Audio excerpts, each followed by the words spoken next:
Okay, you remember when I was talking about when you were doing these other the small side seams, to make sure that your open ends were even with each other?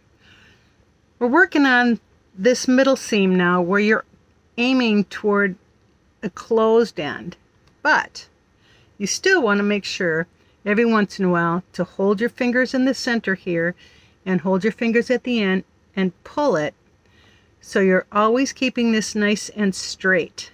You're not going to have it going like this, lumpy. You want to make sure you're keeping your seams fairly straight. So after, every like 5 or 6 stitches, just stop for a second and make sure that you're still nice and straight. Okay, now I'm getting toward the very end of this one. I'm just going to take a couple more stitches here at the very top to get to the end.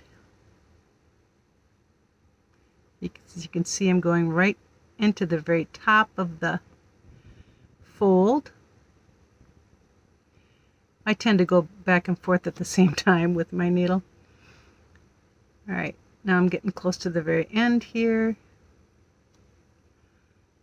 Okay, I'm at the end.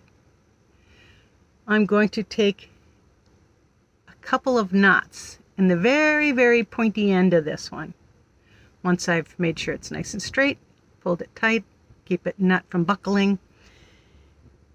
Couple of knots on the end.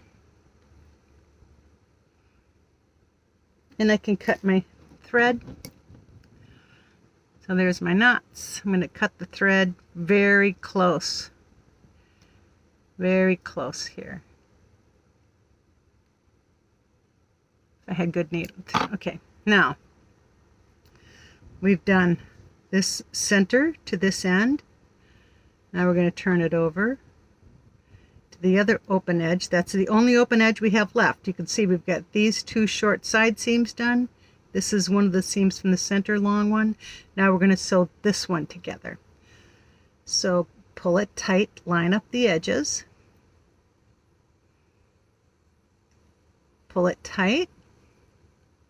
And we're not going to go from this end. We're going to start in the center here again. So you're going to get your thread, make a knot on the end of it, and you're going to start right in the center. So I'll be back when I have my thread knotted.